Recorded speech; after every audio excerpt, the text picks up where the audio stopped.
500 students as a charter school, this line item will provide $35,000 to your school. Less than 500, so between 400 and 500, it goes to 30,000. Less than 600, 25,000. Less than 1,000, 20,000. And then by the time you get to 2,000 students, it has all gone away.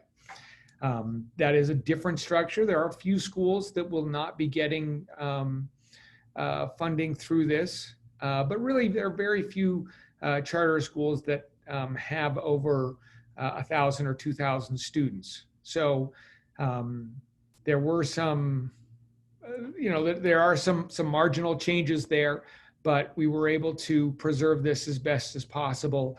And I hope that with this new structure, we won't face the same kinds of pressure to examine this or try and cut it going forward as we have this year. Let's go to the next line item, or to the next slide. I can't remember if this is the last budget one or if we should stop here, Joy Lynn, and take some questions. This is the last budget slide, so we're going to stop and do a Q&A right now. If you have a question, please unmute yourself or type it in the chat, but we want to spend a few minutes just answering budget questions.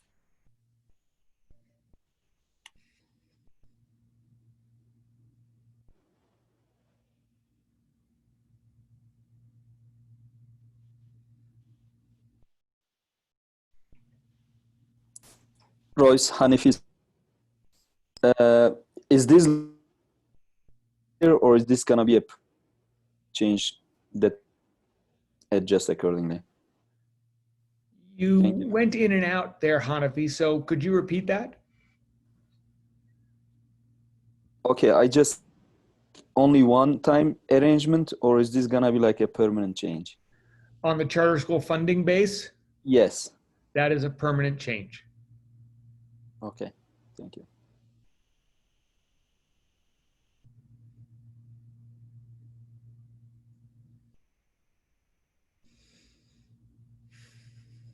Any additional questions? Oh, here we've got one in the chat. What about schools between 1,000 and 2,000? Is anything over 1,000 getting any funding? I think the answer to that is yes. I haven't gotten the full distribution. The goal was for this line item to provide about 2.5% of the funding that goes to an LEA through the basic program.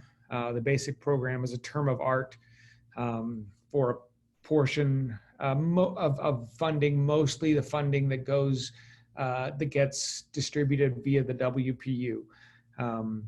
But I will get the precise breakdown for that 1,000 to 2,000 students, and we'll send that out from in one of our emails this week.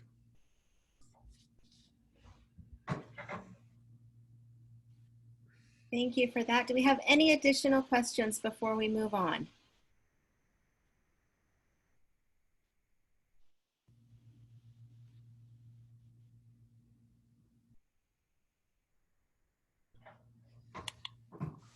Okay, with that, I'm going to turn some time over to Joe. He's going to tell us about some student safety as it's reimagined. So Joe, do you want to go ahead and take over? Absolutely, and thank you. Am I is my audio good? Your audio is great. Okay, and how much time would you like me to limit myself to? Let's try to stay under 10 minutes. Oh, certainly. Can easily do that. So yeah, thank you for having me.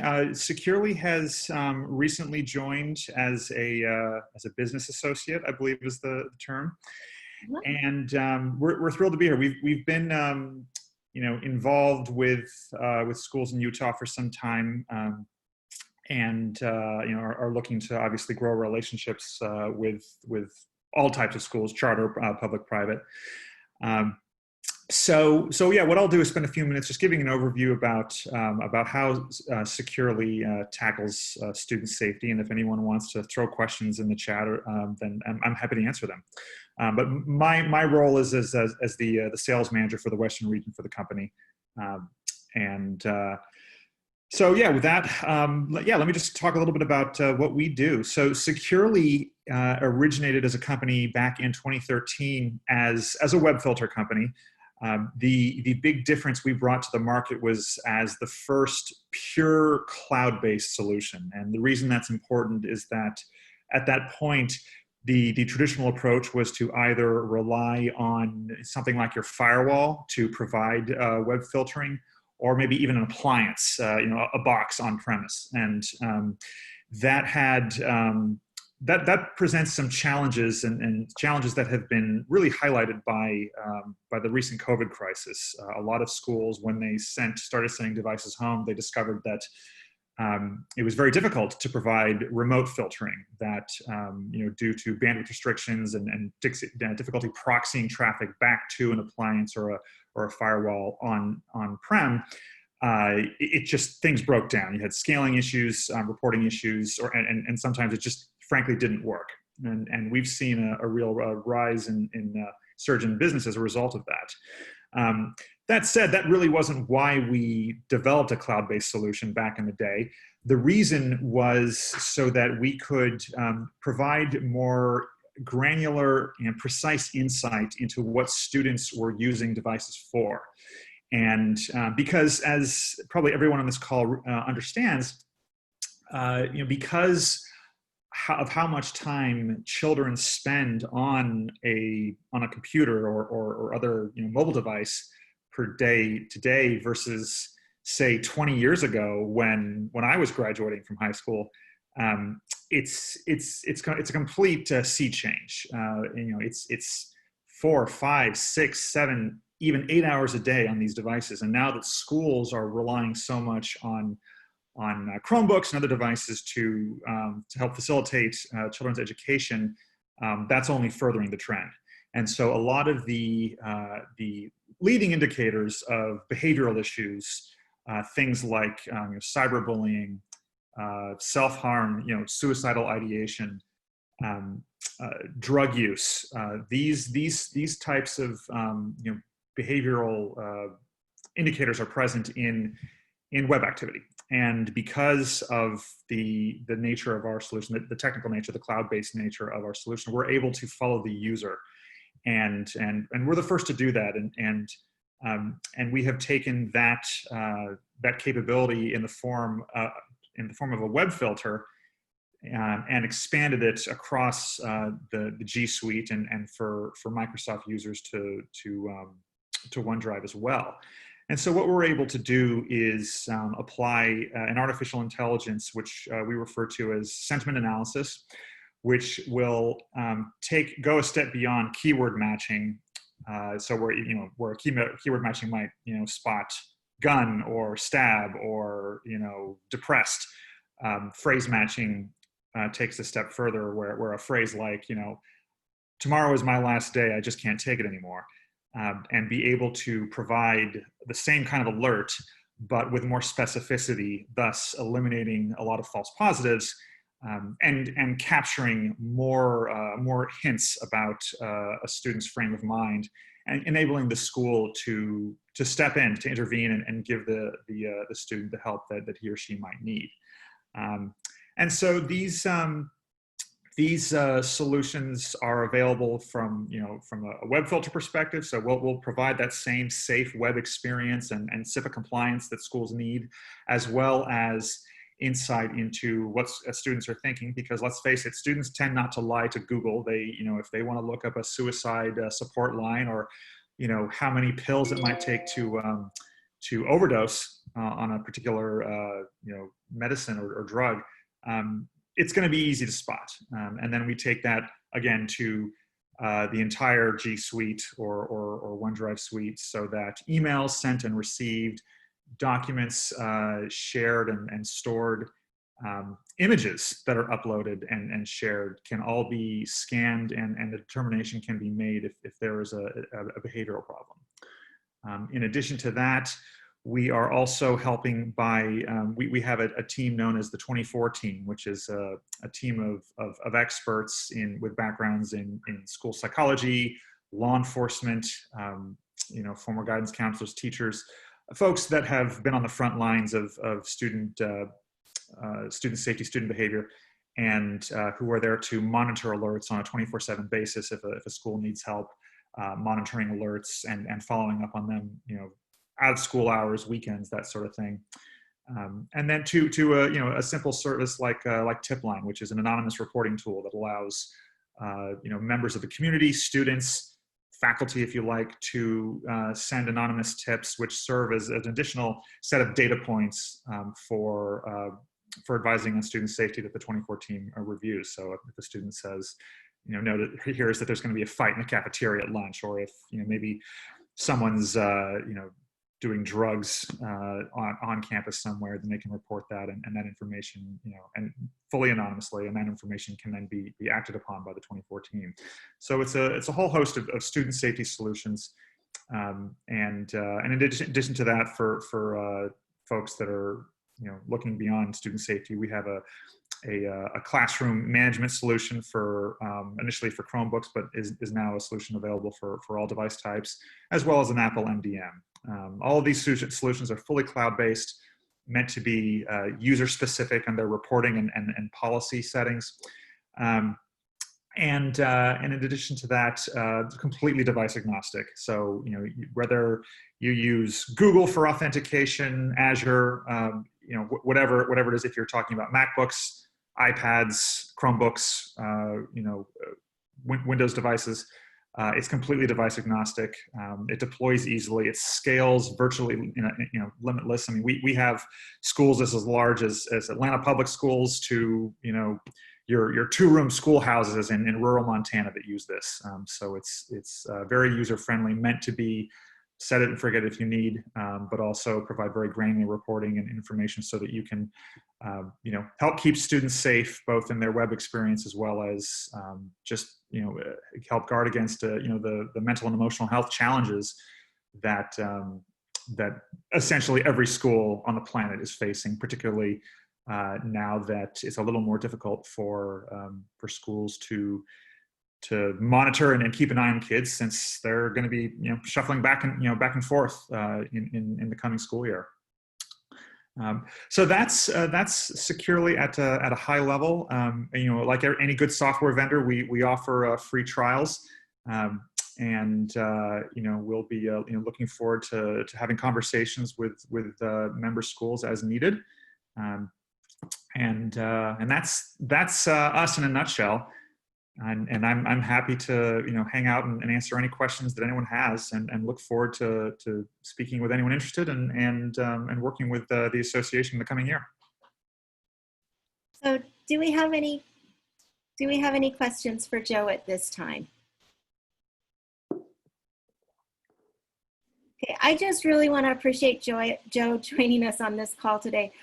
Mental health is really an important thing right now, especially as we see so many students distance and on-site, and the blend and the amount of time they're on computers. So I just want to thank him. We've put his information in the chat, and you can follow up with him on that.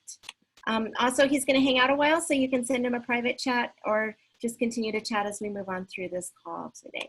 So the next thing that's up is the Utah State Board of Education met on Thursday, and they started looking at reopening plans. And we're not going to spend a whole lot of time on this because they did not give it a final approval. They do have their draft up on their website, and we can post that on our website as well. They'll be meeting about that again this Thursday and hopefully have it finalized. But a couple things we want to make you aware of. The first thing is every LEA is going to need to come up with their reopening plan, and it's going to need to be submitted to the State Board of Education by the 1st of August.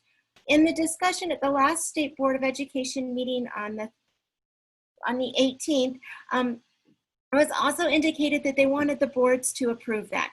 I don't know if that will be in the final draft of this, but I think it's very important that we keep our school boards aware of what we're moving for as we look at reopening plans. So please make sure you schedule a board meeting in July. We typically don't do that in charter schools and districts across the state. Most schools will take that July meeting off. But this is a year you're really going to want to schedule a meeting that last week of July. Get it on your calendar now so your boards can attend. and that you can revisit and look at your school opening plans. As you're looking at these opening plans, we really encourage that you really look at your plans through the lens of your mission and vision and equity. Make sure that you're coming up with ideas that really can facilitate what makes your school unique. This might be a good chance to get away with some of the traditions that don't match your vision and mission and reestablish and focus in on your mission and vision. At this point, do we have any questions on next year's school plans and what the requirements are for the State Board of Education moving forward?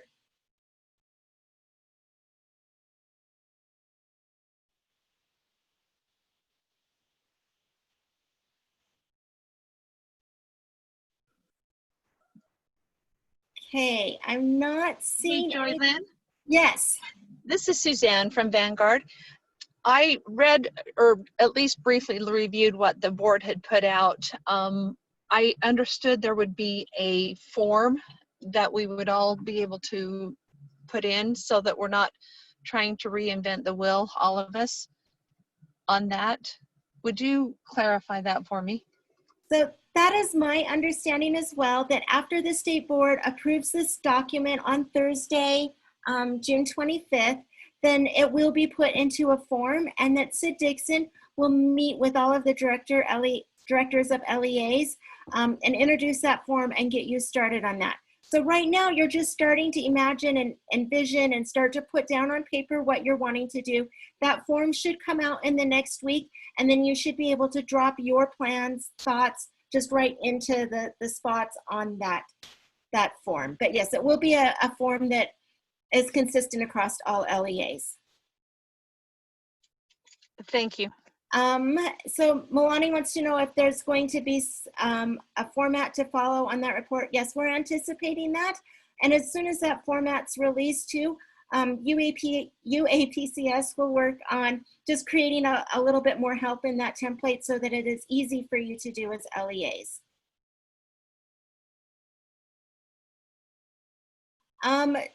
Oh, Naiman, that's a great question. Royce, I'm going to need you to jump on and answer this. But does anyone have guidance or information on liability issues for schools if kids or teachers get sick? So Royce, can you jump on and help us with that one?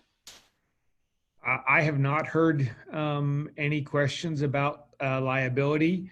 I don't think that anything came. I know that there was some discussion about that in last Thursday's meeting, but they didn't come to any specific answers. But let me follow up with a couple of the members of the state board that raised the issue and see what they're hearing, and we'll get back to you.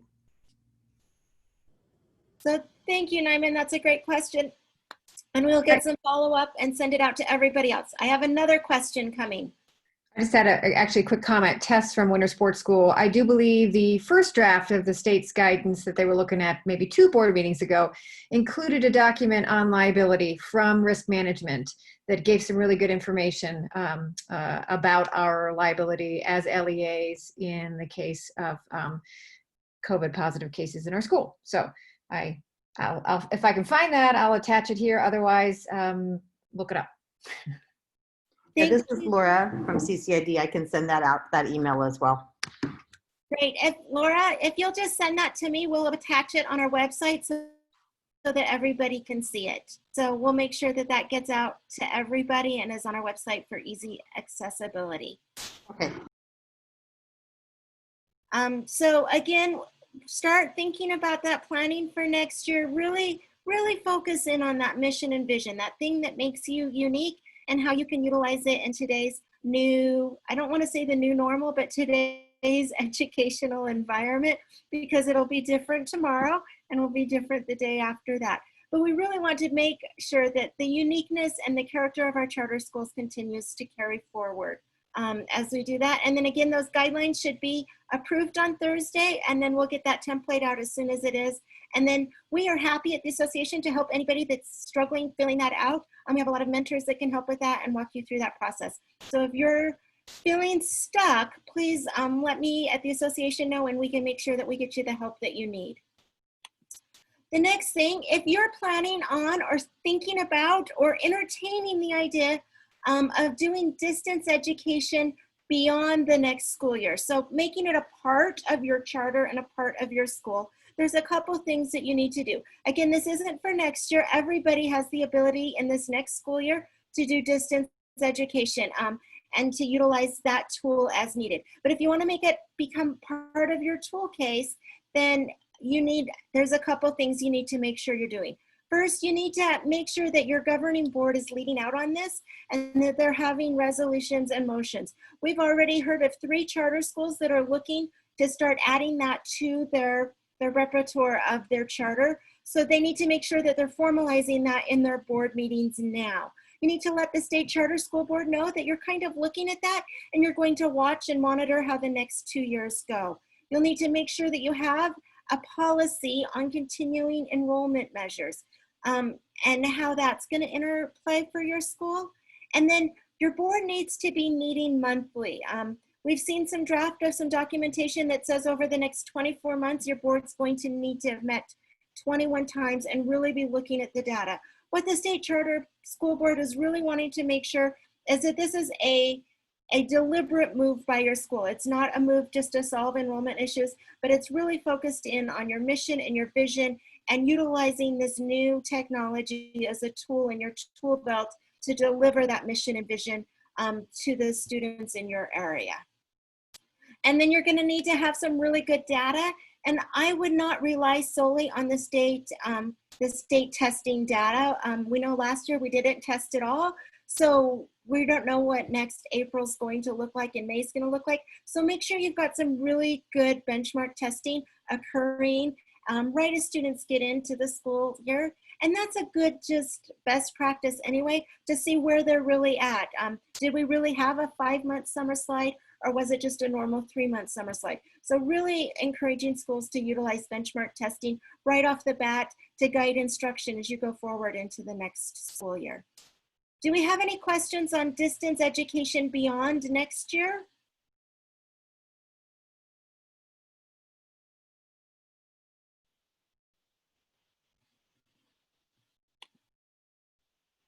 And then this is just something we're letting you know. We're hoping to have a draft of this out. We know with the new Apple program, again, my dyslexic mind goes crazy with this one. But with this new Apple program, this new licensing that's going into play, we're hoping to have our draft in a pretty good situation here at the beginning of July and submitted to the state by the end of July. And that will be something that schools will be able to participate on. If you'd like more information on that ahead of time, go ahead and give me an email. Again, we're hoping to have that first draft in the next week. So not quite finished, but I'm really making some headway on that. And then,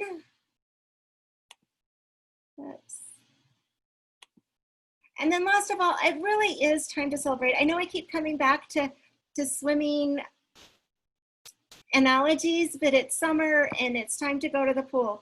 And it feels like back in March, we were just thrown in and told to swim with distance learning and figure it out. And now we've had time to have some lessons and to reflect on what we're doing. And now we get to really fine tune those strokes so that we go into school this fall, we are just an Olympic swimmer. We are pros at education and being flexible and allowing diversity and really being able to hold our mission and vision true during this time. So I really want you, especially as directors, there's a lot this summer. It's not just your typical summer, but make sure you take some time to celebrate. As pools are starting to open across the state, that you take a few days just to yourself and let yourself regenerate and celebrate the success of the 2019-20 school year, that you were able to lead your team and navigate through that really well. And we just want to congratulate you on a job well done as you begin looking forward to next year.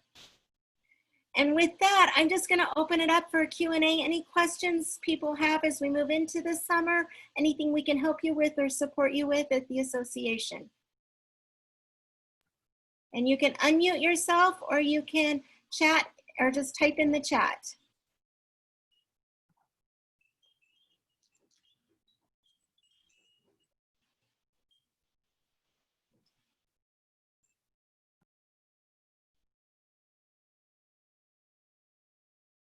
Okay, I'm not seeing a lot of questions. Again, we will make sure that we post this PowerPoint up on our website.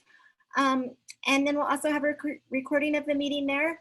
we think. We've switched platforms, so we're thinking we can put the recording up. But we're just really excited to move forward. We will keep you up to date as that template for schools reopening is released, and help and assist schools in any way they need to as they move forward with that. Again, have a fabulous summer, and we'll keep you up to date as things continue to roll out through the year. And I'll just hang out for any additional questions people have. If not, have a great week.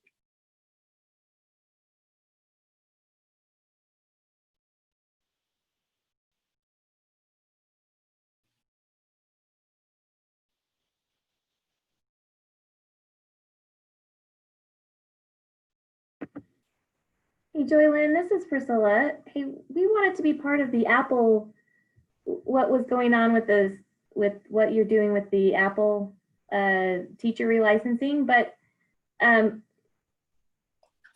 last time I sent you an email, I didn't feel like we got in anywhere. So should I just send another email? Yeah, I've actually got you on the list and was going to send out the first draft to you as it's finished up this week. Okay. So, but I can send you the draft that we're working on if you would like, just so you can see kind of where we're at. We're modeling what we're doing off of the Southern Resource Center for Rural Schools. So kind of utilizing what they've already put together and had approved, and then are just reimagining it slightly for charter schools. Great. So when you send that out to the others, I appreciate being on the list, and we'll watch for it when it comes. Thank you. You're welcome. You are on the list. Perfect. Thanks. Hanafi, I'll send you that first draft too as soon as it's finished. I can even send you the preliminary draft that I've got currently.